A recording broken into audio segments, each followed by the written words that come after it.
Okay, so Sue, you are now live, and Thank you very much. James is going to be here. He's going to be a TA for. Yeah, no, that's awesome. I look forward to having James back. He's always, well, all of Okay. them are great. So it doesn't matter which one I get. They're all so awesome. Okay. Right. Thanks, Harry. Great. Enjoy the rest of your Thank you. day. Bye. Thank you. Bye bye. Bye bye. Welcome to Animals of Africa. We will be starting in about 6 minutes. I hope to see you then. Get your coffee or your tea and a nice comfy chair.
Hi, James.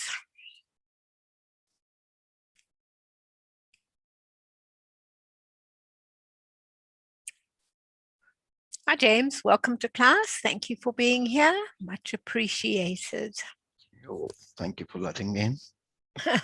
Can I make you co-host quickly? Thank you. Thanks. Awesome. Lovely. Lovely to have you back. We are live streaming again today, so let's see how we go with all our streaming. It should go well. You haven't done the African animals, have you? No, this is going to be the first time. Oh, good. You don't have to listen to something you've heard before. So that is awesome. I hope you'll enjoy. Do you like animals? Yes, I do like wildlife. Okay. Well, you're going to learn about the wildlife that I grew up with this time. I know that you have been living in Africa. I grew up in Africa. I was born and lived in Africa for 63 years. So yeah, so this is my life of animals. You do have more experience with that. Yeah, I've had some interesting experiences with animals along the way. So it's been great. I really enjoy animals.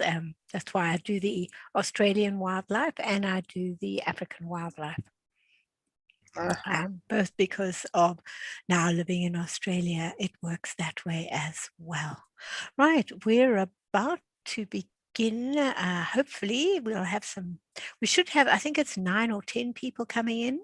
So who knows? And then if you'll just press the record as we start, that'll be awesome. We can then get underway. Because once I start sharing, then I've got a problem because you can't press record while you are sharing. You've got to unshare and then record. Just won't allow you to record while you're sharing. Okay. Well, you don't need to worry about it. I will take care of it. Fantastic. Thank you so much. I really appreciate that. Yeah, as I say, yes, no, living in Africa, I used to go to the parks a lot with my friends, particularly after my children had grown up. I had a particular friend who was very into going into the parks and being with the wildlife. I did some while my children were at school as well. But and I took school tours into the parks as well. But it's wonderful because they are so big. The animals are basically living free. The parks are enormous. You can't go from one end of a park to the other end of the park in a day. So, it really does give the animals fair space in which to be able to do all that they do. And then of course, attached to the parks are smaller parks, and some of them have open fences as well. There's one place where I was staying where the people who had homes there, I stayed in a tent in there, but people who had homes used to complain bitterly that their hose pipes were they had to buy a new hose pipe every week because the little lion cubs would come in and chew holes in the hose pipes during the night. And so they spent their time buying new hose pipes. There comes Donna. I'm going to open up the security, and then people can just come in. Let's just Sure. let Donna in, and then we're away. Right, here comes Donna. Hi, Donna. And Tega. Here comes Tega too. That's awesome. Hi, Donna. Lovely to see you back. And hi, Tega. Lovely to have you in class too. So I'm going to start the recording. Perfect. No problem. Okay. Right. Hi, Tega. Lovely to have you back. Nice to have you in class too. Have you ever been to Africa, Tega? No. Oh, if you just put your hand on your space bar, you'll be able to speak and then mute again. There we go. Right. And Joanne, nice to have you in class. Lovely to see you. Awesome. Lots of lovely people coming into class. Donna's regularly in my classes, particularly the animal ones. So that's great to have you back as well. And great to have everyone part of the class. Here comes Edmund. Yeah.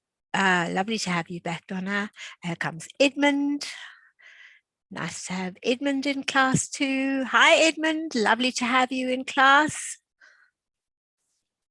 Now, I wonder, has anybody got any expectations as to what they are going to be talking or seeing today? Is there anything anybody really would like to or thinks they're going to be seeing?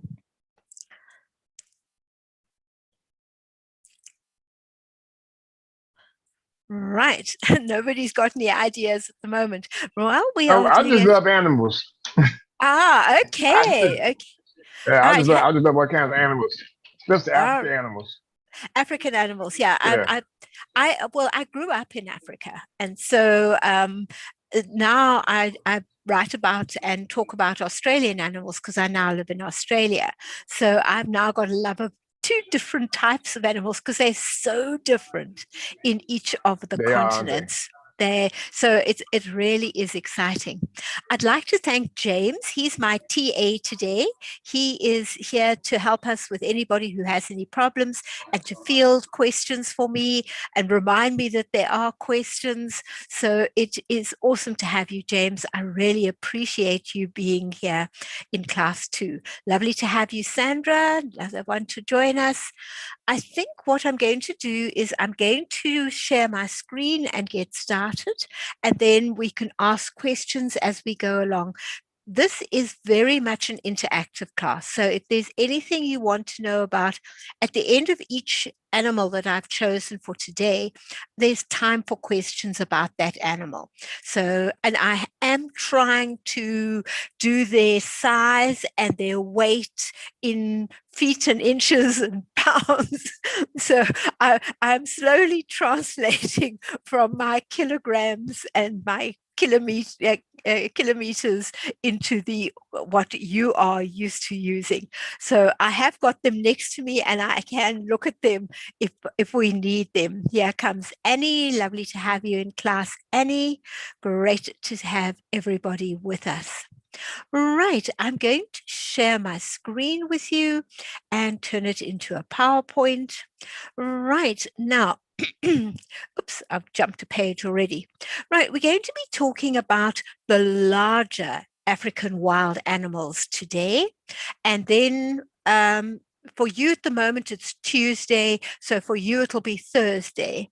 I have the smaller, lesser known African animals as a second in the series. So today we'll talk about the big five and then a few extras as well. So we've got a combination of animals that we'll talk about. Get set up and we learn from each other. So anybody who's got something, maybe they've been or seen animals and have had an experience, this is all time to be able to share what we've got with each other. If you want a recording afterwards, you can get it at getsetup.io, help at getsetup.io. And those joining by live streaming, if you want to participate, register and then you can take part.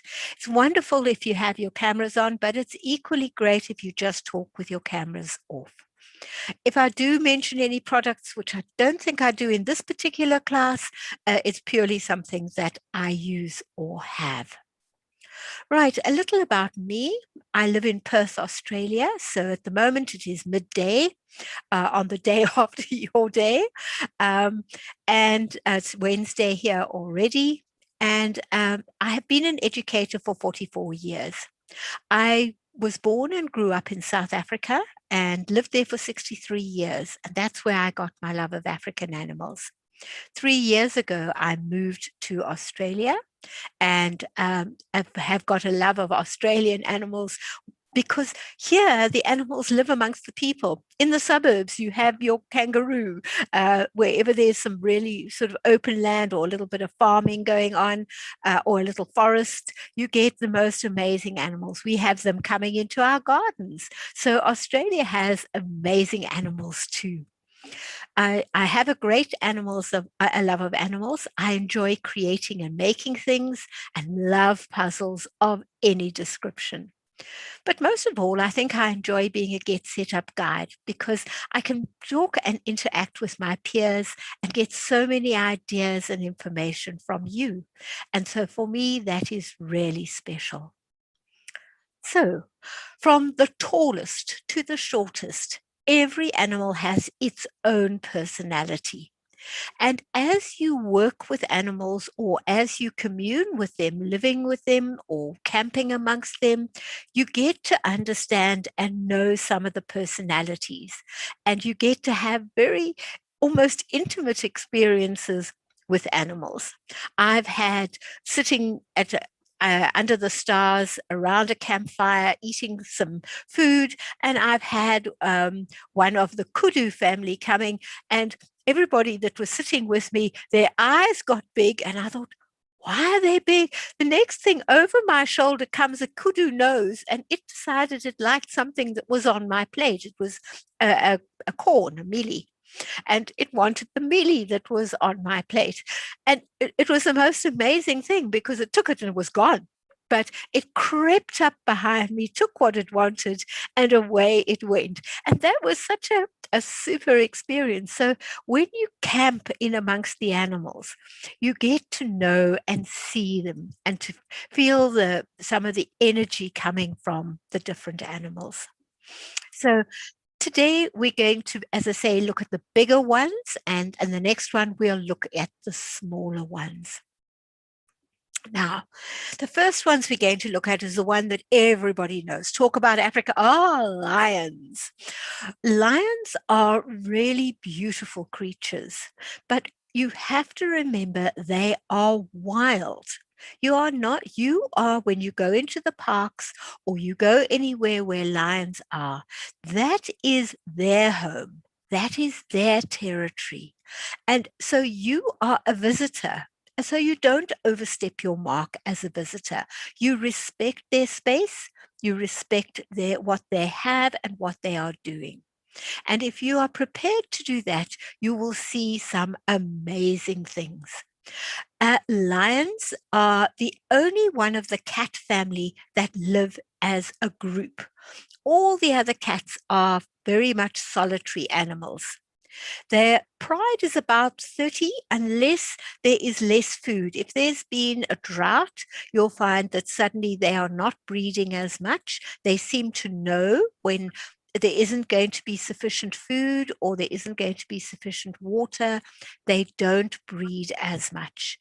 And then the female does the hunting, which is strange. You always see pictures of the male lion with his kill, but actually the female's killed it and then she leaves it and the male comes and helps. He can kill if he wants to, but it's in the hierarchy, she does the killing and he then is the first person to feed.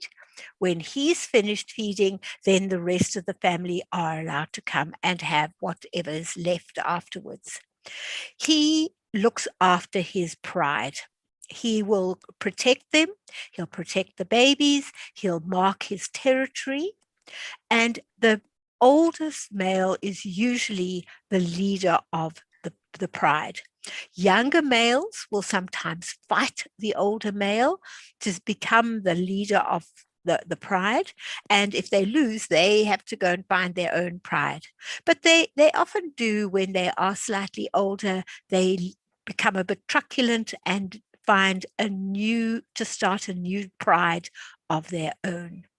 The babies are really beautiful. I once witnessed something that I thought was the funniest thing I had ever seen in my life. There was it was in one of the parks across, when you go into the park, you cross over the rivers. There are a number of rivers that you cross when you're going in. And it's usually just a concrete bridge that goes across, quite a low concrete bridge, and you go across with that. And this particular bridge, you came along and you went up a hill and into the park. Well, somebody who worked within the park and worked quite close by had decided was on his way home to his home just outside the park on his bicycle. And he came down the hill really fast and realized that there was fortunately, the bridge was very wide because you've got to be able to get big trucks in and things, that there was a lion lying sunning itself on the bridge. But he was going too fast to stop. So he just kept going and he literally lifted his feet as high as he could as he went past the lion. The lion obviously had something to eat and really wasn't interested in him. But this poor man must have got the fright of his life as he went past within touching distance of a lion. Everybody else who was watching, we watched with big eyes and then laughed afterwards. But at the time, your heart was in your throat and you were thinking, what is going to happen? Is he going to leap into the water? What is going to happen? But everything worked out very well. So you do see some fun things. You also see some really stupid people in the park. Unfortunately, they see a pride of lions and they get out of their car to take photos. You are fair game if you get out of your car in a park. If 9 times out of 10, they are not hungry because they fed themselves, but you can irritate them so that they will attack. So never get out of your car. You can take beautiful photos very safely inside your car of any of the animals. Remember, this is their home. So any question about a lion?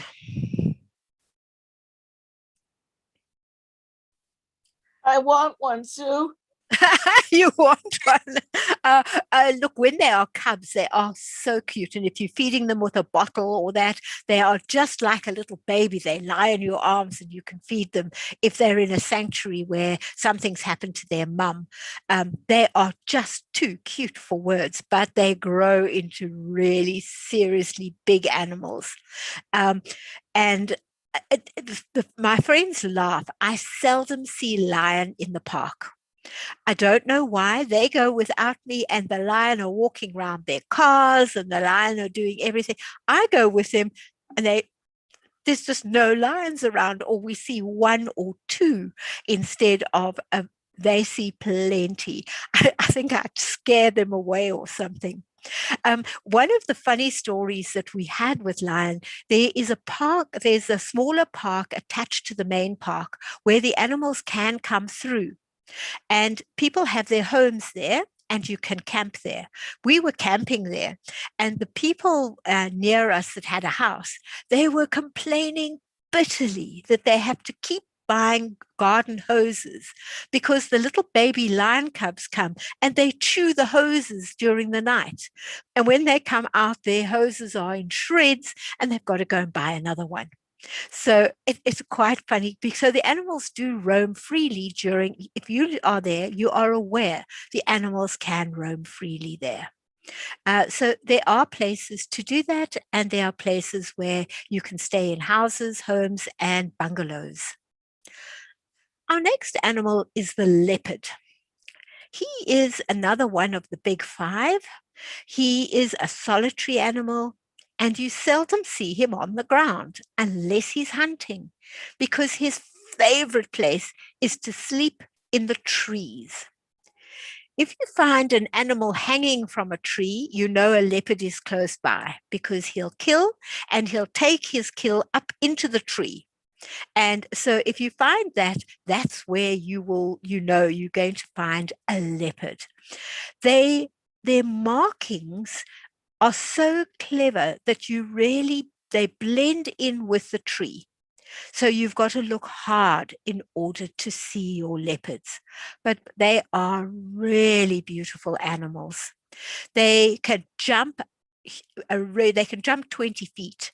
So that is a huge amount. That's 3 children lying head to toe. They can run really fast. They're not the fastest of the animals. They can run up to 58 kilometers an hour. And they are about 1.2 meters, and they weigh about 30 kilograms. A lion is up to 2.5 meters, which is, they weigh about, let me give it to you in feet. Lion are about 8 foot, and they weigh anything from 114 pounds to 60 pounds. The female and the male weigh very different weights. The leopard is about 4 foot, and he weighs about 60 pounds.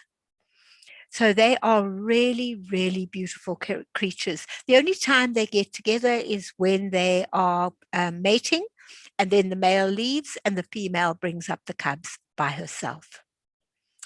So any questions on this very beautiful animal?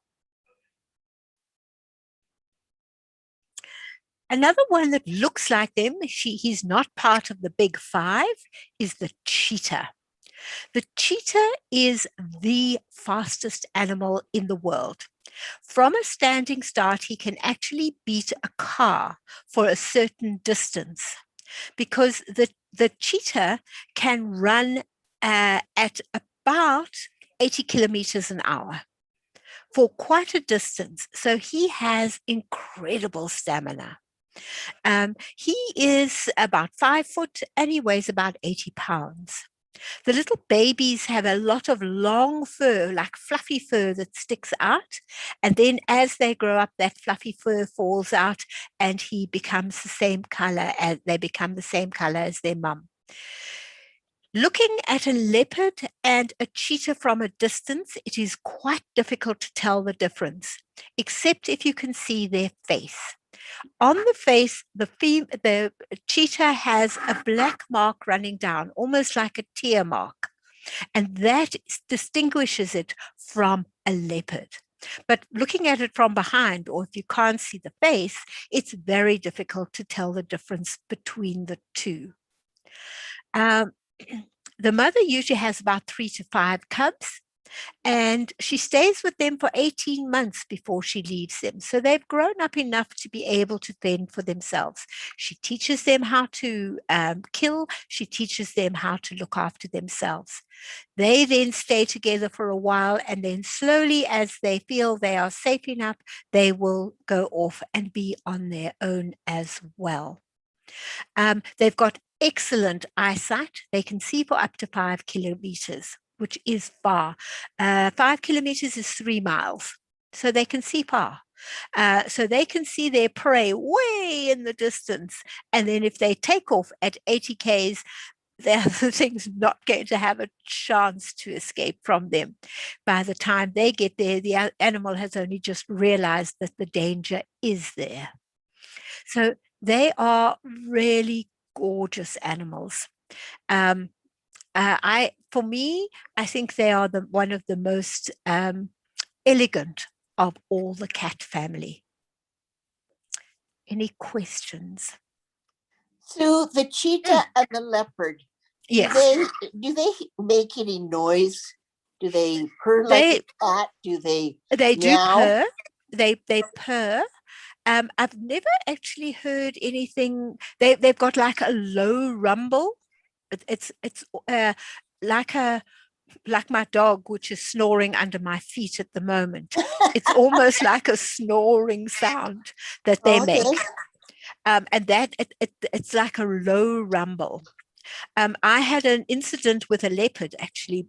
Going back to leopards, we were camping in the wild. We weren't in a park because at that stage there were quite a lot of animals, if you were out in the wild, that still lived in the wild. And I got out of the tent and I was going to go and boil water at the fire, and something flicked or moved. And I looked up, and on the branch of the tree directly above the fire was a leopard.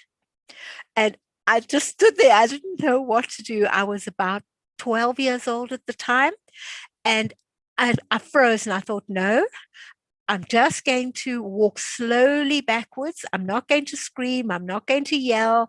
But somehow my parents must have realized, because they looked and they saw, but they could see what I was doing. But the leopard wasn't interested in me. I heard the sort of low kind of cough. It's almost like a cough purr sound. And then he jumped down and off he went, much to my joy and delight, because that was the closest I got to a leopard on its own. And I don't really want to get any closer than that. But yes, they make a kind of coughing sound. My first husband, he had an incident where he was in the tent and he heard this coughing sound, and the next morning there were these big paw prints under the tent. It had obviously sniffed the tent to see what was in the tent and then wandered away. But it's got a very distinctive cough or sort of growl. You must not have been the right flavor that day. No, definitely not. Or fortunately, it had already had its supper or breakfast, and I was just an interruption of its sleep up on the tree. Right. Now, elephants. Elephants are wonderful creatures. You get African elephants and you get Asian elephants. The Asian elephants are smaller and their ears are smaller too.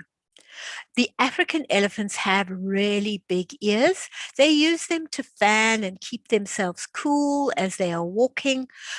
If they do flap their ears, leave in a hurry, because it means they are angry. If their ears are flapping, don't make a loud noise behind an elephant that is standing in the road. It's one of the rules that we know. Don't do it. But unfortunately, my friend turned round to collect something from the back seat and she hit the hooter. Well, this elephant spun round, the ears came out. I have never ever traveled backwards so fast in all my life. He came trundling towards us and then decided that was actually enough. He wasn't interested. He then just flapped a little and walked away. We were lucky. But people have had their cars trodden on by elephants who are annoyed by the fact that you have made a noise. You wait for them. You are in their homes. So you show respect. And when they're ready to leave the path, they will leave the path. Elephants usually go in a herd. But male elephants do leave, usually at about the age of 15, 16, to go and find their own partners and start their own herd. Although a male is not the leader of the herd. The leader of the herd is the matriarch. She is the person who rules that herd with an iron fist. What the matriarch says goes. And all the elephants listen. When the matriarch trumpets, they will do whatever she's trumpeted. When a baby is about to be born, all the females make a circle around the mother and her what will be newborn. Once the baby's born and up on its feet, then they will only start moving again when the baby's ready to be able to walk a little, probably an hour or two. And the baby is small enough to fit underneath the mother. So the baby is under that mother, and along goes the baby walking with its mum. That also will put its trunk and hang on to mum's tail so that it doesn't get separated. But all the females are their kind of aunties, and they all look after those babies. Any new baby is protected by the herd. When an animal is ready to die, it very often leaves the herd and goes off to die by itself. If by any chance it doesn't and it dies amongst the herd, they will mourn just the same way as we do. They will be there for about a week, and they actually mourn. They trumpet and they talk, and they mourn the one who has died, and then they will move on. It's quite amazing. They have a very good family system that they live with and work with. When they're at the water holes, it is fun and games. They squirt water, they get in the mud, they play in the mud. The little ones love the mud, and they really enjoy themselves. They use their trunk to grab whatever they want and then put it into their mouth underneath. They really are such beautiful animals. I have worked in a sanctuary during a holiday where there were elephants, and they each had their own character. They each had their own way of greeting you with their trunk. They would either wrap it around your wrist or they would wave it at you. There were just all sorts of things. It was really special. Any questions? Sue, they're a very distinct animal, aren't they? Sorry? How many are there in Africa? Is there a total number? No, we're very fortunate. We actually have more than we need in Southern Africa at the moment. The poachers seem to be, because the ivory trade has been banned throughout the world, the poaching of elephants has become a lot less prevalent. So we do have a lot of elephant. The other interesting thing with elephants, you can actually drive past a herd of elephant on the side of the road and not see them. They stand so still amongst the trees. If there's a little clump of trees, they will be standing in those trees and you will go right past. Unless you see a tail flick or you see an ear flick, you can, when you stop and you look carefully, you can see there are maybe 10, 15, 20 elephants standing in those trees, and you would have driven straight past them. It is quite amazing how they can camouflage themselves as big as they are in a very small space. So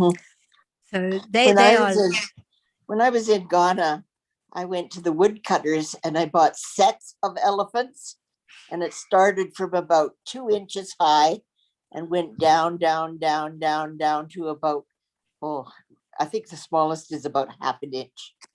Wow. I bought so many. I think I bought 10 sets of them but those are beautiful. In Ghana. Yeah. Made out of wood. Yeah. Shirley, that is so awesome. Yeah. Look, the elephants really are such special creatures, and they are so gentle. I know they weigh, they stand about 10 feet high and 16 feet long, and they can weigh up to 1,300 pounds. So they are not a lightweight by any stretch of the imagination. They are very definitely quite a heavy animal, but very, very beautiful. And the little babies, they love to run around. Mhm. I Hey, also Sue. had I also Yeah. had an elephant that I made with ceramic, Mhm. and I Oh, had it in my house. And somebody said, when you have an elephant in your house, you must turn his trunk towards the door for good luck. Oh, for good luck. Okay, I Yeah. didn't know that. That's something new to learn. Mhm. Tager, you were going to ask something? Yes, what's some of their favorite trees they like these or these? They I don't think they've really got a favorite. I will actually look that up and see, because we don't have that many trees. We've got mainly the little low bushy trees that in the area, because it's savanna. Our trees don't grow that tall, but I'll have a look for that, Tager, and Yeah, I know. I'll I watched the documentary. I know. I saw them eating a tree that like bushes or something like that had stickers on them, sticker boughs or what's sticker boughs, but yeah, um a tree that okay. had sticker boughs on it or something. They just put it down off the trunk and just snap and start chewing it. Yeah, they can, and they eat a huge amount every day. Yeah. They need a lot of space. That's why they walk all, and you can always tell where the elephant has been, because there are lots of broken branches and uh, along the way, where the elephant have broken off what they want, eaten what they want, and dropped the rest on the floor. But yes, I will have a look for that. But that's a very good question. I hadn't Mhm. thought about that one. I'll add it to my notes so we've got them. Right. Yeah. Now, Sue, I just yeah. Googled it, and Mm, it says they eat low-lying trees. mhm. Where am I now? They eat roots, grasses, fruits, and bark. An And bark. an adult elephant can consume up to 300 pounds of food in a single day. That's a lot of food. That's a lot. Thank you so much, Shirley. Yeah, it doesn't say what type of plant, because I don't think they really distinguish that it's food is food. A leaf is a leaf for them. They like, so they will consume. Now, a hippo is one of the most dangerous animals in the world. Now, when you look at a hippo, you usually see them wallowing in the water, and they really look so docile. They look like they couldn't harm a fly, but they have got really big, very sharp teeth that can puncture very easily. And they have a very large mouth that can take in a great deal of you if they were to bite you. They would go for you if you get between them and their babies, or you come too close. They don't like humans to be too close to them, so they will, and they can run. Don't be deceived. They don't like to run, but they can, and they do run. And with those very large jaws, they can do a great deal of damage. They are a herbivore, believe it or not, and so they get out of the water. They don't eat the fish that are in the water. They get out and eat the greenery on the sides of the riverbank. And the little babies are often left in the grasses or the long grasses there when they are resting. And if you happen to be walking too close, you will have a hippo coming very quickly towards you. And that's when you run. Make no mistake. They are considered the third largest mammal that lives on Earth after the whale and I can't think what's second. I'll have to look that one up. And their name means a river horse, because they kind of look like a very bloated horse. And in fact, you have a bloat of hippo.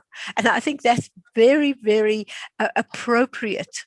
They can be a pod, a herd, or a bloat of hippo. The rhino is the second one of the land animals: elephants, rhinos, and then hippos. So they are really big creatures. As I said, during the day, they don't like the heat, so they wallow in the water as soon as the sun goes down or starts to go down and it gets cooler, they then take off onto the land where they will proceed to eat for the night. Next day, they'll be back in the water, keeping cool. They like being in the mud. They can cover their bodies with mud as well. That then helps them to stay cool. And I don't think there's anything else that I wanted to say about them. They live in waters such as streams and lakes and little dams that are there, water holes. Sometimes you'll find the hippo in the water hole as well. But they, as I say, docile unless you rile them. Any questions? He doesn't look like he can run fast. Do they migrate at all?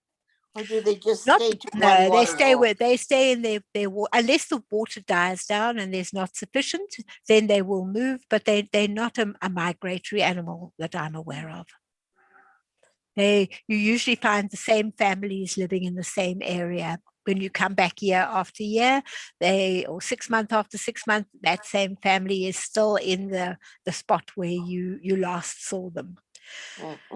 So they appear to stay where they are, well, in the parks that we are in.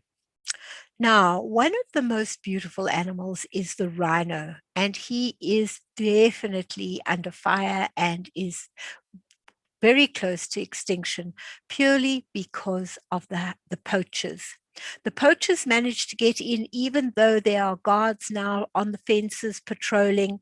The poachers managed to still get in, and they don't want the meat. They don't want anything from the rhino except its horn.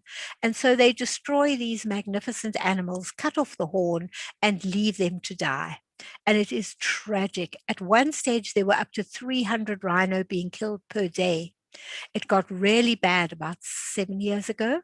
It does seem to be more under control now, and they are having different little parks where they are starting to breed rhino again, because the rhino is such a lovely creature.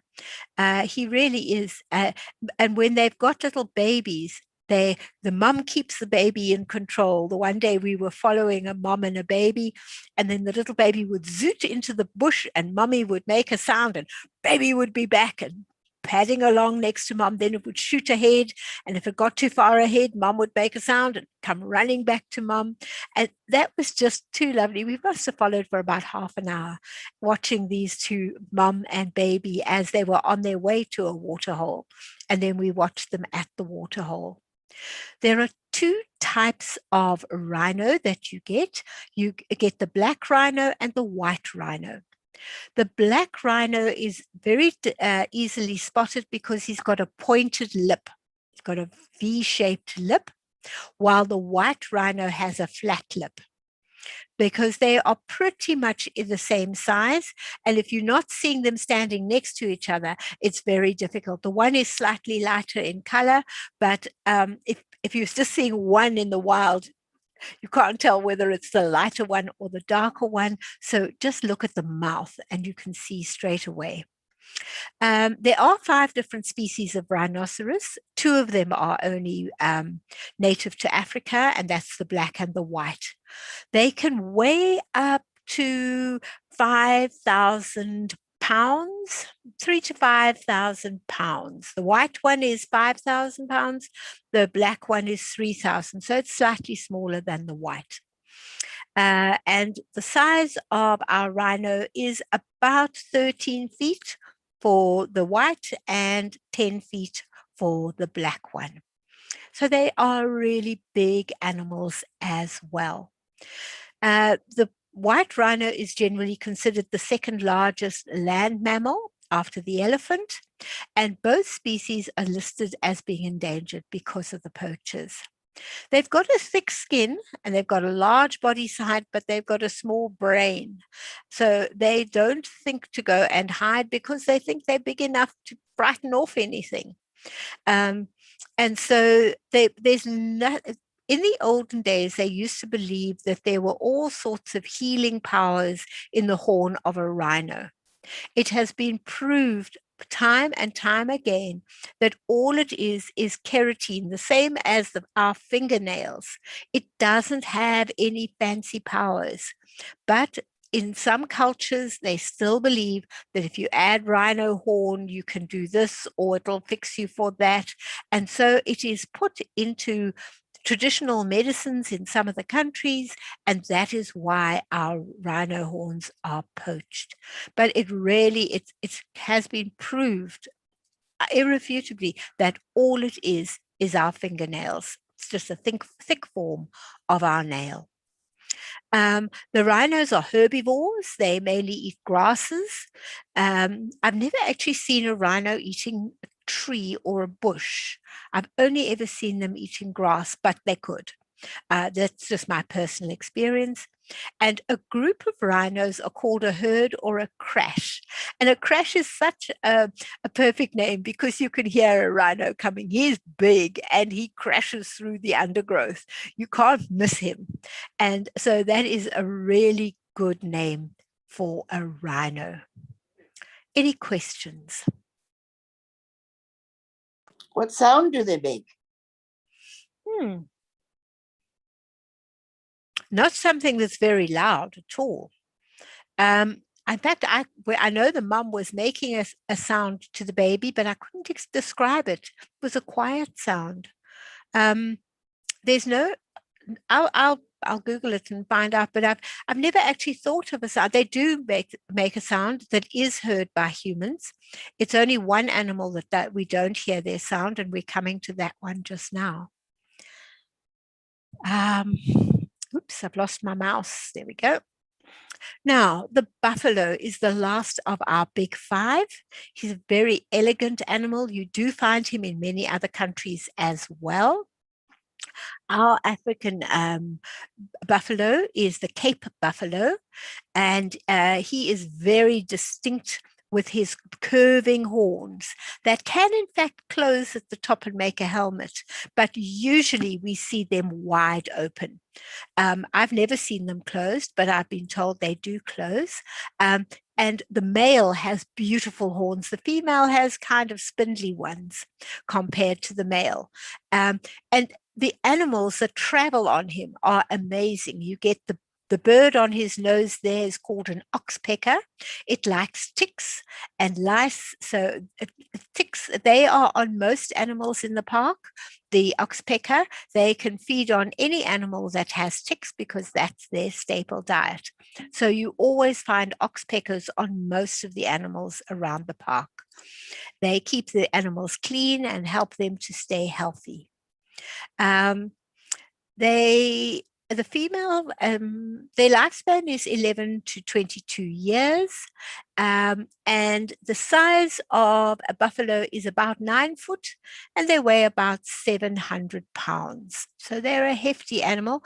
They can certainly run. They can run really fast. So and kick up enough dirt to frighten anybody along the way. Any questions? Right. Now we're going to two animals that are not regarded as being sort of big five or being quite dangerous. We've got the little zebra. He's the size of a horse. He looks like a horse. He makes the same sounds as a horse. He neighs like a horse. He gallops. He trots. He does everything that a horse does. The male is called a stallion and the female is called a mare and the baby's called a foal. So it really is like a horse. But the one unique feature of these beautiful animals is there are no two zebra with the same stripe markings. It's the same as us with our thumbprint. Every one of us has a unique thumbprint. Every zebra has unique stripes. And this is quite amazing to see how the stripes can change and move on these zebras. There are different types of zebra. Some of the zebras, their markings go right round under their stomachs. Others, they have a white belly and their markings only go to just above the belly. There are really, they are known as a zeal or a dazzle or a herd. And they're very gentle. They love to be with other animals.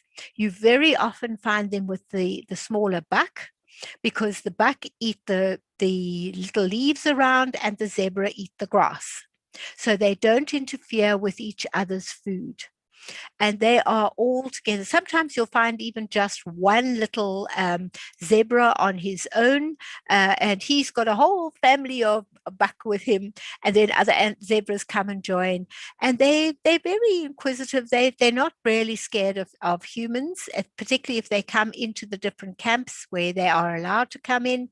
You'll find them standing at the entrance looking at you as you come in, while they are munching their grass. Yes, Shirley.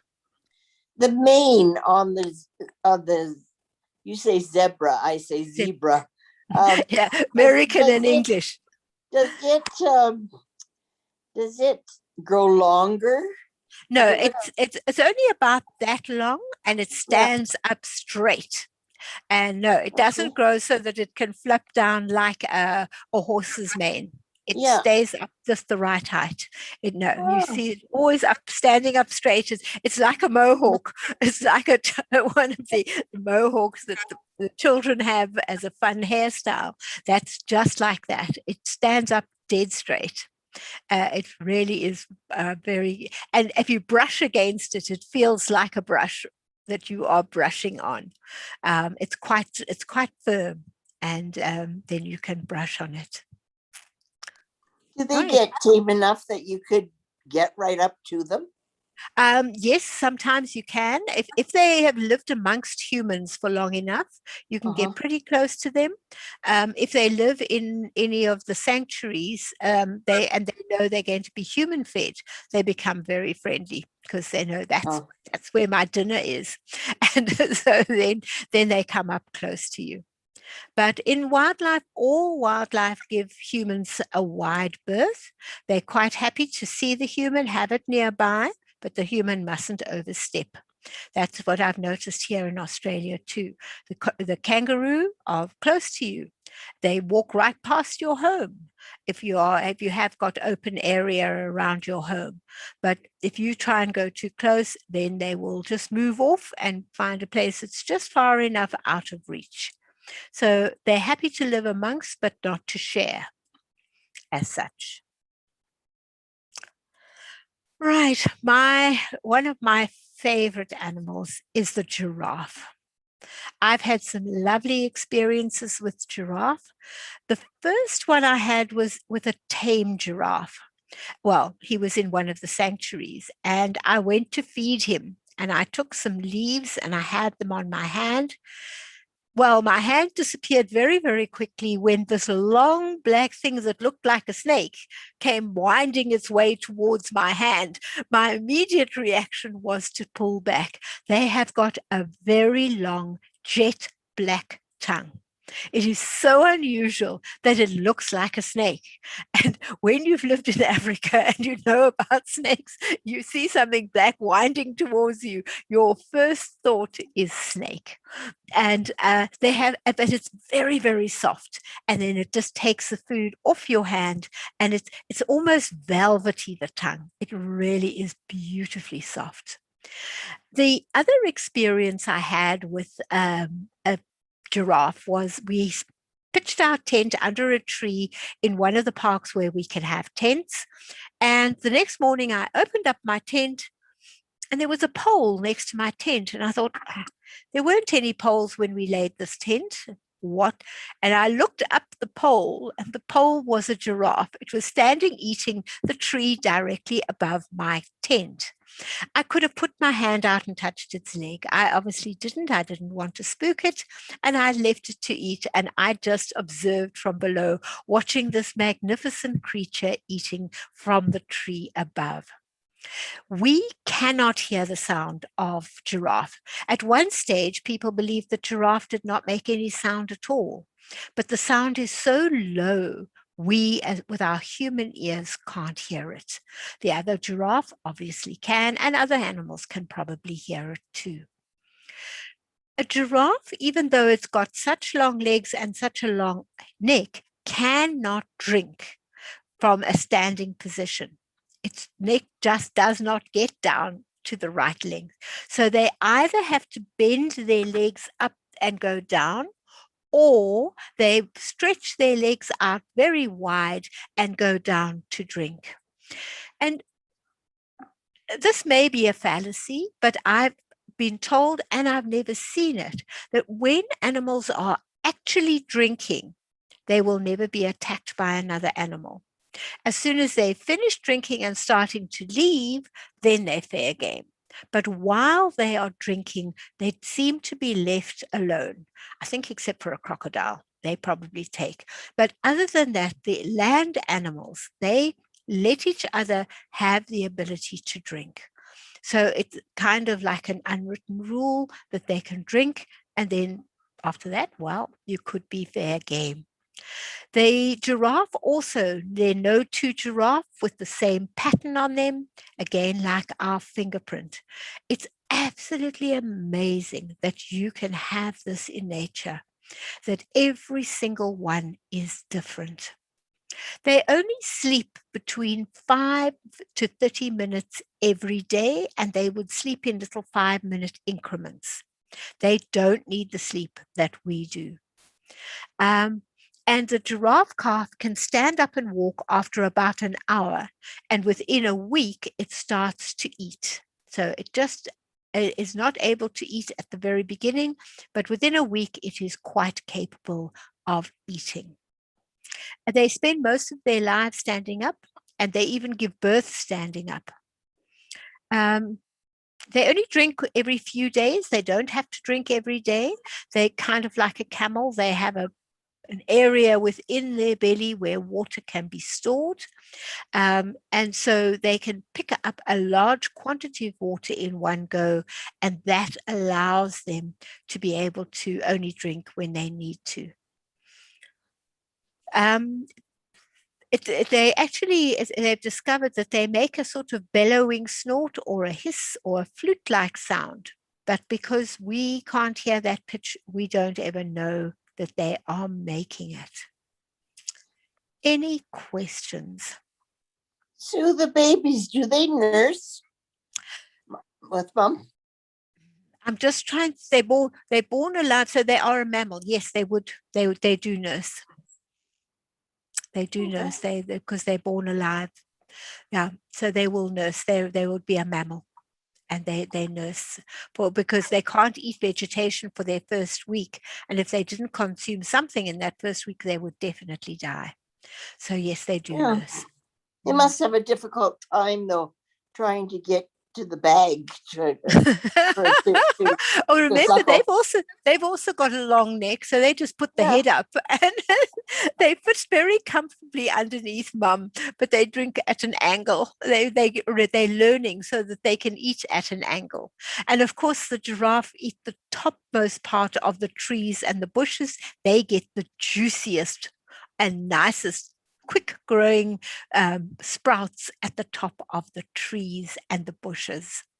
But they really are such beautiful animals. I love the giraffe. Right, those are all our animals for today. I'm just going to finish now. Some of the animals you are going to see in the second one on the animals of Africa are animals like the aardvark, the wild dog, the armadillo, the naughty little meerkats. They are too gorgeous for words. And probably one of my favorites, the warthog. They have such characters. But there are a lot more as well that we're going to cover, such as the hyena is another one. Yes, they do. I actually was taking a photo of one, and I was busy making sure I really had it in the screen. And my friend said to me, just step back. I said, well, I'm nearly finished. She said, look above your camera. And I looked above the camera, and it was so close to me, it could almost kiss my camera. So I backed off very quickly, because you don't get that close to any of the creatures that are here. I sincerely hope if there's anything you'd like to add or anything you'd like to say about what you learned today, I will send you a link to the feedback. And as I said before, if you'd like to get a recording, help at getsetup.io. Well, I hope everyone you were able to learn something about the animals of Africa, and I hope you enjoyed our trip. If you like animals of Africa, you can go and look at 24 hours a day at the water holes. If you go to the Kruger National Park, and then you'll see, or else you say, you just type into Google water holes live streaming, and there are water holes all over Africa. They have these water holes that live stream all the time, and you can put a whole lot across the top of your dashboard, and you can click into them at different times and see the animals that are coming to those water holes, and that is live time. So it's really beautiful to see. Any questions before we close? When is part 2? Part 2 is in a day's time. Part 2 is, for me, it's Friday. So for you, it's Thursday. Thursday, I think it's same time Thursday. It's is Thursday part 2. night. That's good, yeah. It might be the earlier one. I can actually check for you quickly and tell you. Where do I go here? Let me check and I'll tell you straight away. Second part of animals is, come on, get set up. There we go. African wildlife, same time on Thursday. Okay, thank you. Pleasure. So if you want to see the second half, that's when you will find it. Yeah, I'm there. Oh, good. I look forward to seeing you, Tega. Thank you, everyone, for being in class. Thank you for asking questions. Shirley, thank you for looking up things for me. James, great. Thank you for being in class with me as well. Lovely to have you all, and I'll see you again soon. Okay, Bye. thank you. All right. Pleasure. Bye.